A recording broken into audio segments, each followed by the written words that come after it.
agradece al Señor que hasta el título puso en mi corazón. Hoy predicaré bajo el título Procesos Necesarios. Procesos necesarios. Dentro del orden de los libros del Antiguo Testamento,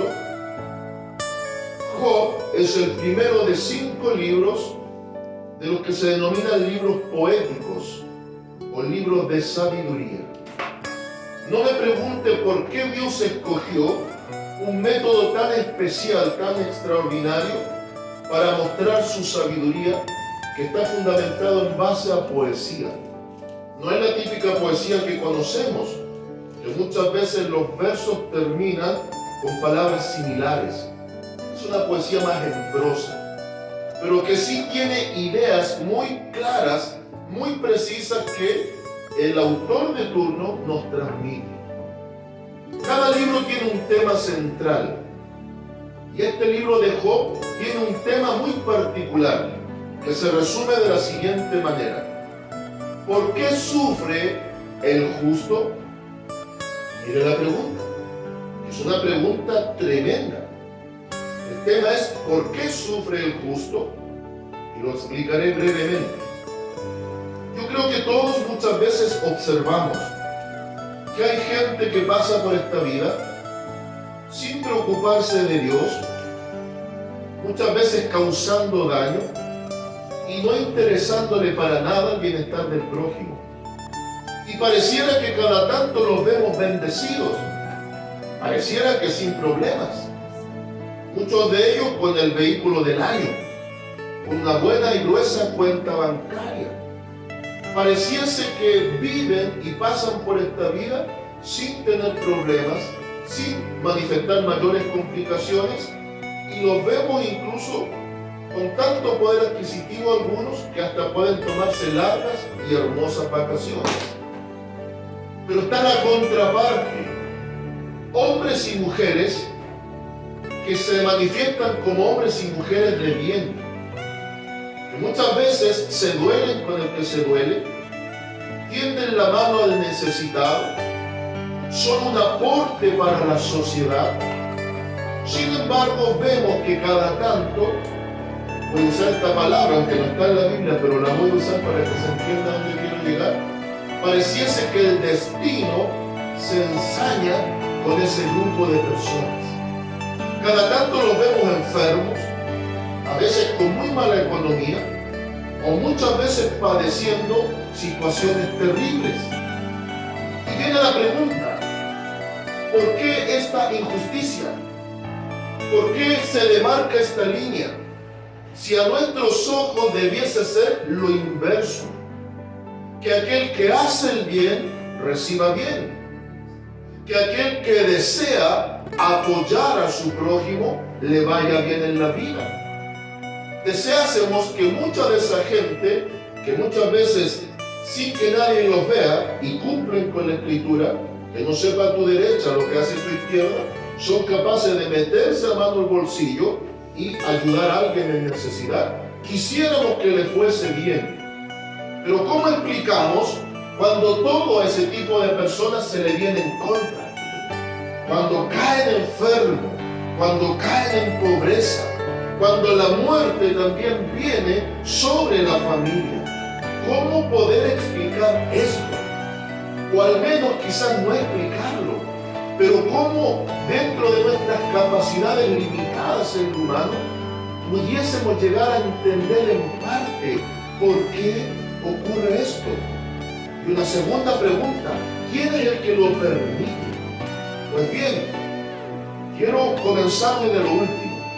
Dado que somos hijos de Dios, somos creyentes y estamos en la voluntad de Dios, con la Biblia, que es la que trae las respuestas, primero que todo, decir y posicionar: quien permite esto es nuestro bendito y amado Dios. Y Dios es bueno en todo tiempo. Sea grandemente glorificado el nombre del Señor. Entonces descartemos la suerte, el azar o el destino. Nada ocurre si Dios no lo permite. Pero vamos a la segunda pregunta, ya sabiendo quién es el que lo permite, aunque no es el causante. Vamos a la segunda pregunta, que sería entonces, ¿por qué lo permite? Y es aquí donde entramos en tema y toma razón el título. Hay una palabra que se llama proceso. Y hay otra palabra extraordinaria que encontramos, por ejemplo, en Romanos 8:28, que se llama propósito. Y alguien dirá, ¿por qué el pastor habla de este momento tan pausado y acentuando la idea del propósito? Podemos decir proyecto y también podemos decir proceso. Porque esa pequeña palabrita pro significa dos cosas: a favor de y para el avance de. Entonces, cuando hablamos de un propósito, significa que Dios está a favor nuestro y nos va a llevar hacia un punto determinado que son objetivos de Él. Entonces, en ese propósito, Dios tiene un proyecto, tiene trazada una línea de vida para nosotros. Pero para pasar del punto A, que a veces estamos, al punto B, donde Dios nos quiere llevar, tiene todo un mecanismo que se llama proceso. Y le quiero poner dos ejemplos. Imagínense aquí un saco de harina, un saco de trigo. Imagínense un saco de trigo. Pero también imagínense una bolsa con aceitunas en este lado. Pero acá usted después va a ver una bolsa, un quintal de harina. Y va a encontrar una cierta cantidad de aceite.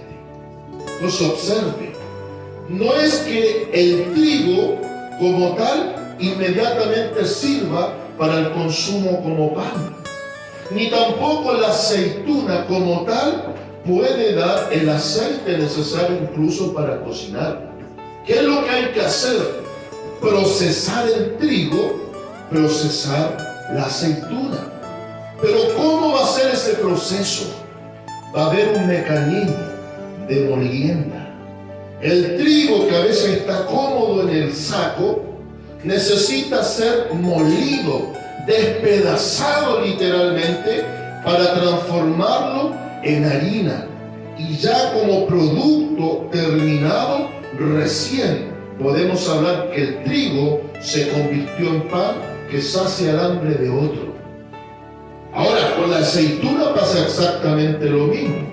Una bolsa de aceitunas, a lo más para algunos es un fruto sabroso, pero el objetivo es que desprenda aceite. Pero para que desprenda aceite, al igual que el trigo que va a ser molido y procesado bajo un mecanismo, la aceituna debe ser exprimida, despedazada, para que brote el aceite. Y todo ese punto intermedio entre A y B se llama proceso. El proceso es el mecanismo que Dios va a usar para proyectarnos, para pasarnos de A a B, para que haya un avance. Proceso siempre es avance. Proceso es transformación. Trigo, harina, aceituna, aceite. Pero el proceso también involucra dolor. En Biblia, si hay un hombre que fue procesado de una manera terrible y que Dios lo deja como ejemplo, es el justo Job. Y como es un libro largo, nos centramos solamente al final de ese proceso. Conocemos la historia de los lectores bíblicos, solo refresco algunos puntos.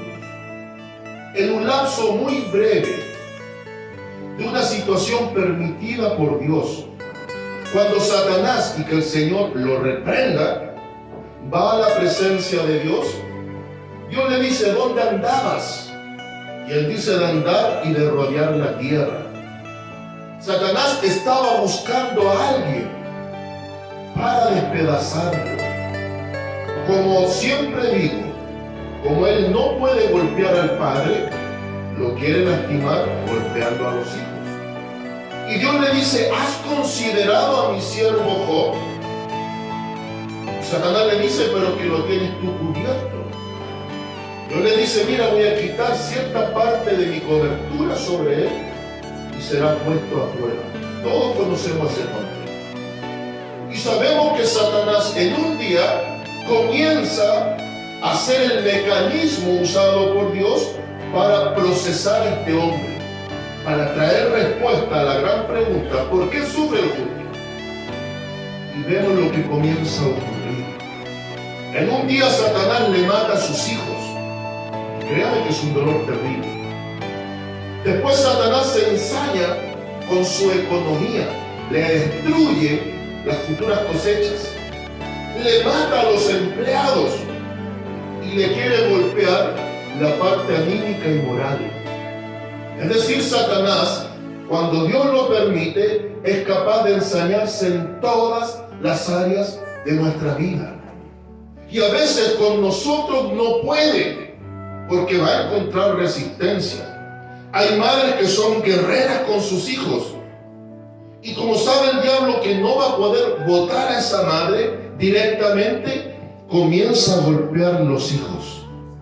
Y cuando golpea a los hijos, el corazón de una madre y de un padre comienza a sangrar. Ahora, cuando se golpea la economía, comenzamos también a zozobrar. Quiere decir, cuando el diablo comienza a susurrarnos y nos comienza a decir, si esto ocurrió en tu vida, ¿dónde está tu Dios? ¿Dónde estuvo tu Dios para evitar aquello? Y en esto hay que tener cuidado, amada iglesia. Van a haber situaciones de vida tan extremas que mejor no pregunte. Porque el único que conoce el porqué a fondo es Dios. Y a veces en el porqué abrimos una brecha para que el enemigo comience a maquinar. Y el mundo tiende frente a situaciones de dolor a culpar al equivocado. ¿Por qué Dios te llevaste a mi hijo? ¿Por qué golpeaste mi economía? ¿Por qué derribaste mis graneros? ¿Por qué permitiste o por qué tú fuiste directamente el que mataste a mis amigos? Fácilmente Job podría haber preguntado aquello. Pero el relato dice de Job que él declaró lo siguiente: he salido desnudo del vientre de mi madre y desnudo volveré allá. Y declara, sea el nombre de Jehová bendito, santo el nombre del Señor. Pero mire cómo es Satanás. Va por segunda vez, la misma historia por segunda vez, y Dios vuelve a decir, prueba a mi siervo Job, ve sobre él. Y Job le dice, pero lo tienes todavía cubierto. Dios le dice, mira, permito que lo enfermes gravemente, pero que no le quites la vida. Job, sin hijos. Job, con pésima economía.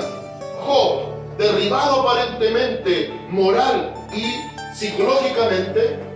Ahora se le agrega una sarna maligna, que nadie ha llegado a un consenso, ni los eruditos bíblicos. Solo dicen que era casi un tipo de lepra. Se estaba cayendo a pedazos su cuerpo. Y no fue un proceso de días ni de meses. A veces nos duele un poquito la cabeza un día y ya no queremos más. Dicen los entendidos profundamente en la Escritura que el proceso no duró menos de un año. Este pobre hombre, para calmar en parte su dolor, tenía que estarse constantemente echando cenizas.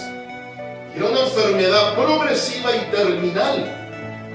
Aparentemente para Job se acabó todo y la esperanza. Y se añade otro antecedente. La mujer que debía ser su apoyo, a la inversa, a veces el hombre que tiene que ser el apoyo para la mujer, se levantó en contra. La mujer lo ve desesperado en esa situación y le dice, ¿todavía retienes tu integridad? Maldice a Dios y muérete. Oiga, déjeme decirle algo. Me pongo en los zapatos de Job por un momento. Una cosa es que nos duela el cuerpo. Otra cosa es tener despedazada el alma. Y otra cosa es que en quien debes encontrar apoyo y refugio se vuelva tu enemigo. A veces frente a situaciones dolorosas sobran o faltan las palabras. Pero qué mejor que un pecho que nos acoja, que brazos que nos abracen. Pero hay ciertas palabras que hieren más que un puñal en el corazón. Yo creo que esas palabras calaron profundo en el corazón de Job. Pero yo quiero que veamos cómo el diablo se había ensañado. Ahora van tres aparentes amigos a acompañar a Job en el dolor. No todo el que dice ser amigo lo es. Por eso podemos amar mucho a nuestro prójimo. Pero el único verdadero amigo en los momentos más terribles es Cristo. Porque Él no cuestiona y Él está ahí para consolarnos. Esos amigos comenzaron a cuestionarlo. Y cada uno a su manera filosófica y racionalmente le comienzan a decir: debe ser porque has pecado, estás pagando tu causa justa y Dios se está ensañando contigo.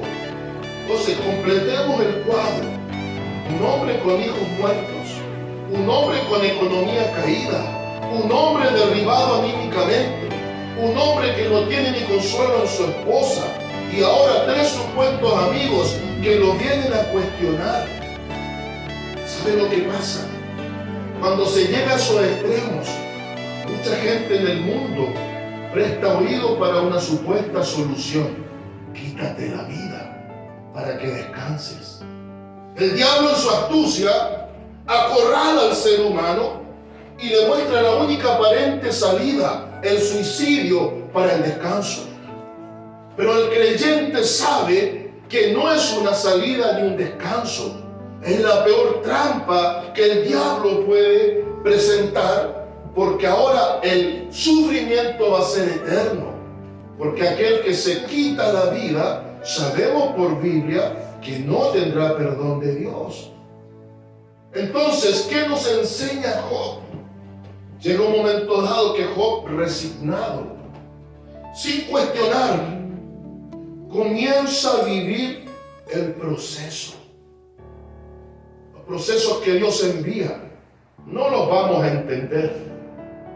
Los procesos que Dios permite, quizás nunca vamos a estar preparados plenamente para experimentarlos. Pero cuando conocemos parte del carácter de Dios, sabemos que Él lo va a permitir para algo mejor a futuro. El relato nos dice que comienzan a pasar los días, las semanas, el tiempo, y comienzan varias interacciones entre Job, sus amigos, hasta que Dios sale a la escena. Y comienza Dios a explicar en parte los motivos. Y descubrimos algo, escúcheme bien. Job había oído de Dios.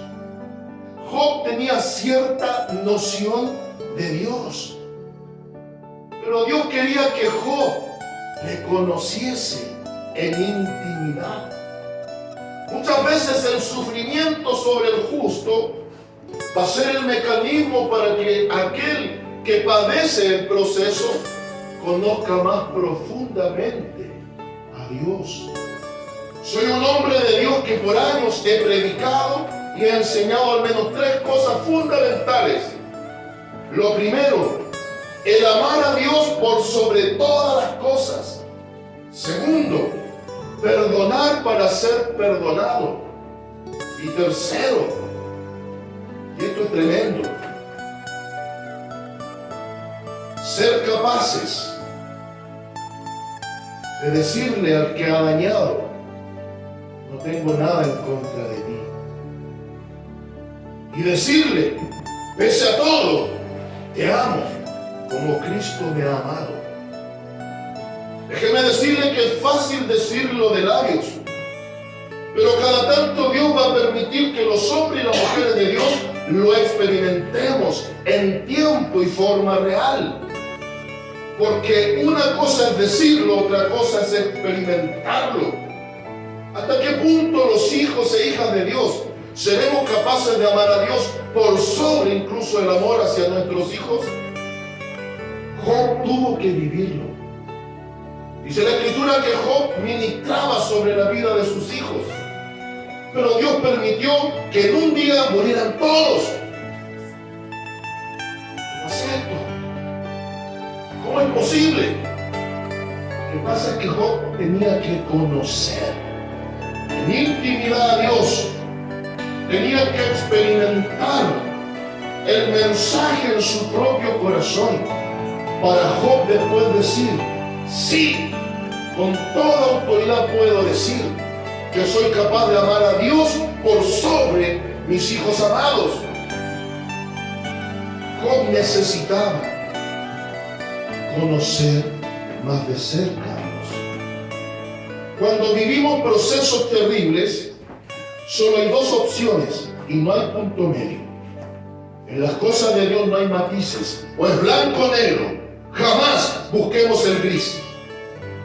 O nos aferramos más fuertemente a Él y aprendemos a depender de Él y seguimos adelante, porque esto es hacia adelante, y nos aferramos a las promesas aún con el dolor, o comenzamos a irnos hacia atrás, comenzamos a retroceder, comenzamos a desligarnos, y el diablo comienza a ganar ventaja para llevarnos al entendimiento de que Dios no es bueno, de que Dios es cruel, y finalmente terminamos culpando al que no tiene culpa. ¿Qué opción tomamos? Humanamente, déjeme decirlo, humanamente sin Cristo, la segunda opción es la más fácil, es la más lógica, es la que muchos toman, pero donde Dios ha puesto su espíritu, donde Dios ha quemado el bosque, el diablo ya no lo puede quemar. Cuando se ha impregnado en el alma de un hombre, de una mujer y de una familia, aún con el corazón roto, podemos decir como Job: sea el nombre de Jehová bendito, porque Dios es bueno en todo tiempo. Y aunque no se entienda por qué Dios toma decisiones que muchas veces lastiman, jamás el siervo cuestiona a su Señor. Que Dios nos bendiga. Lo otro, muchas veces he predicado de perdón, pero otra cosa es perdonar. Dios me dio la posibilidad de conversar con el joven que provocó el accidente. Y mi único gozo grande que queda es que él recibió a Cristo como su único y suficiente Salvador personal. Y lo único que queda por entender es como entendió Job, que esto valga la pena. Para Job fue gran bendición, gran ganancia, porque fue capaz de experimentar el tiempo terrible y sacar grandes lecciones aprendidas. Y les repito, amados, es fácil decir que amamos al prójimo como a nosotros mismos. Es fácil decir: yo perdono al que me ha dañado. Pero otra cosa diferente es estar en esos zapatos. Job nos enseña que hay muchas cosas que nunca vamos a entender. Hay muchos procesos y mecanismos que Dios usa que son contrarios a nuestra razón. Job nos va a enseñar que hay uno que se ensaña contra nosotros, y ese no es Dios. Porque Dios siempre va a querer lo mejor para nuestras vidas. A veces hay madres que en las noches lloran y gimen y dicen: ¿por qué mi hijo está en esto? ¿Por qué mi hija está en esto otro?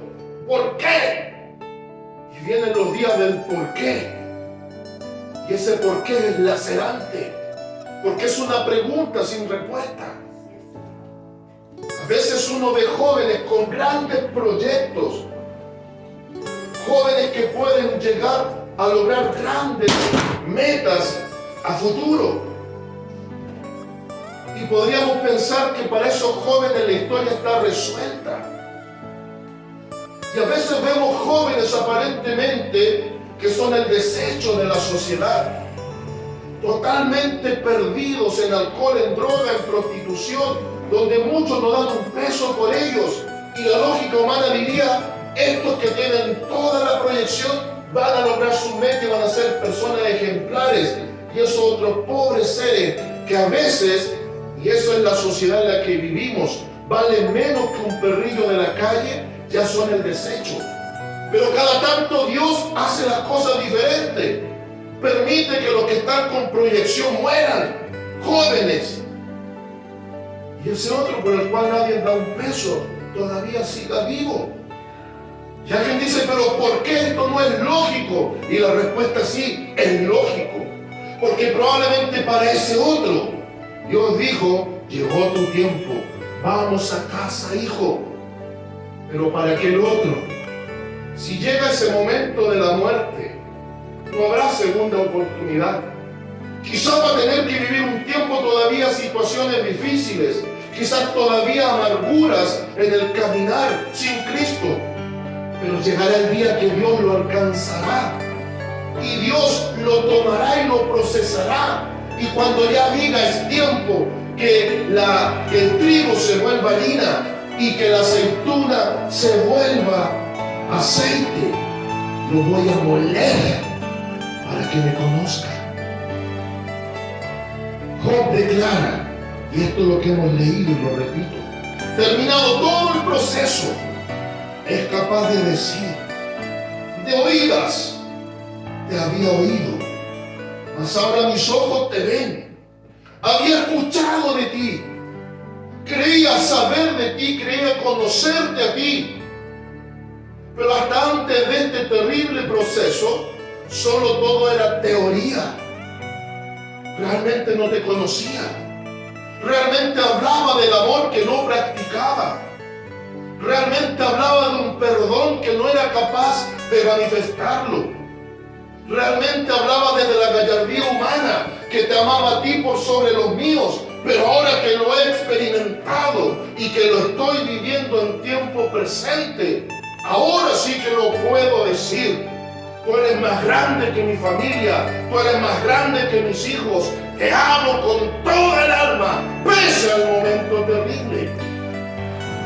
Por eso que ahora ya no me cuentan de ti, ya nadie me va a venir con cuentos de ti, de quién eres, cómo eres, qué haces y por qué lo haces. No, ahora yo puedo decir, este es mi Cristo, el alto, el sublime, el santo, el bendito, que permite cosas que no entiendo, que no deseo, pero son para el bien y el crecimiento de mi alma y mi vida.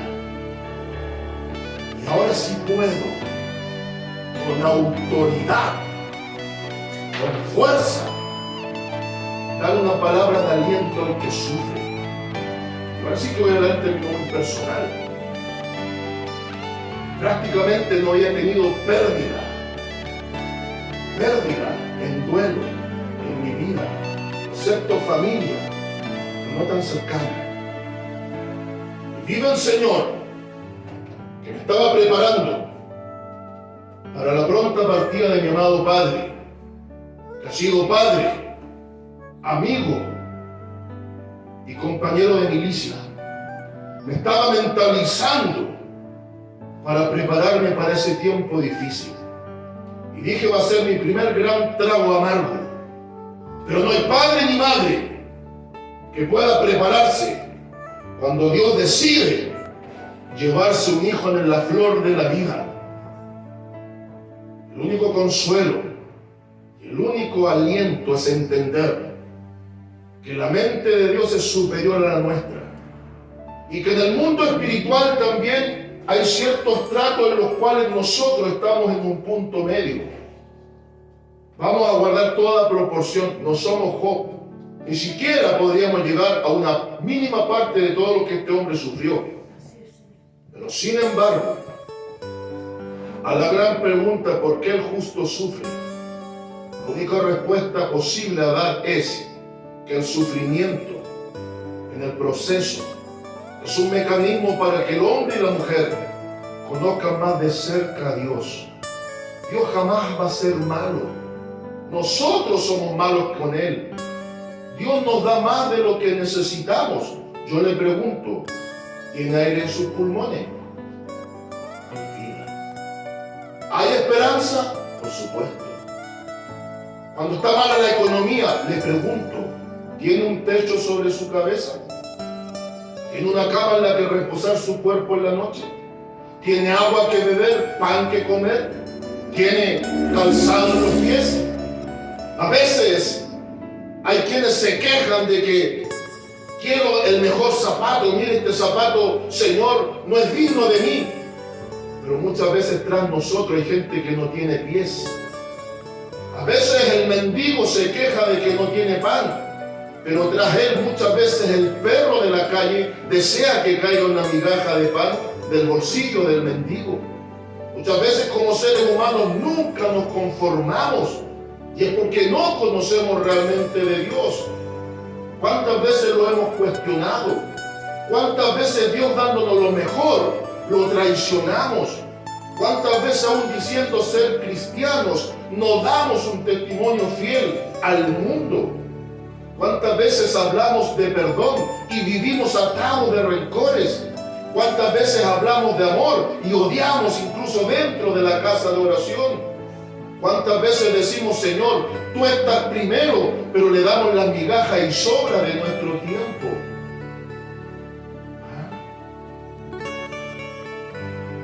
Le hago una pregunta directa. ¿Dios le ha fallado en algo? ¿Dios le ha dado algo malo? Siempre da lo mejor. ¿Dios le ha pedido algo grande?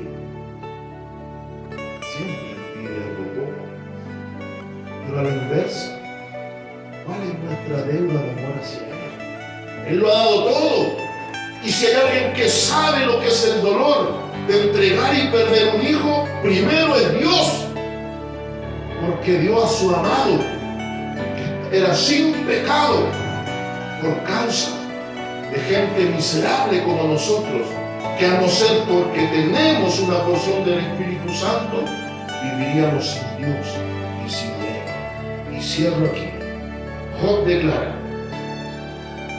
por tanto, conclusión, me aborrezco y me arrepiento en polvo y ceniza. Hablaba de ti, predicaba de ti, muchas veces aconsejaba de ti, pero sin conocerte realmente. Hablaba de lo que era, te me compadezco en tu dolor, pero sin haberlo sentido.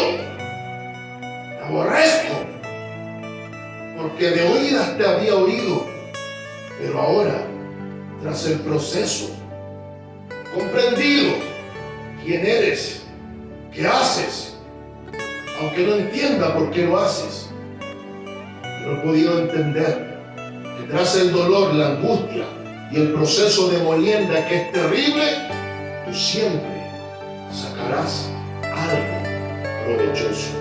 Dice el relato que Dios le duplica las cosas a Dios, a Job, perdón. Y por favor, Dios no está obligado a darnos el doble de lo que fue quitado.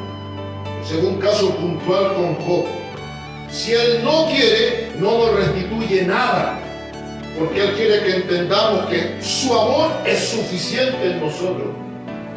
Pero dice que le devolvió la misma cantidad de hijos. Y es más, 3 de las hijas posteriores al proceso fueron las mujeres más hermosas de la comarca. ¿Qué significa esto? La Biblia en 1 Corintios 13:13 dice que hay 3 características y cualidades de Dios que permanecen para siempre: la fe, el amor y la esperanza. Dice que estas 3 se complementan pero el amor es mayor que todo. Esa reposición de hijos y esa buena bonanza a posterior del proceso hablan de que en los tiempos difíciles mantengamos la fe, permanezcamos en la esperanza, porque el amor de Dios nunca dejará de ser. Póngase en pie, cerramos nuestras Biblias y glorificamos el nombre del Señor. Gloria a Dios, gloria a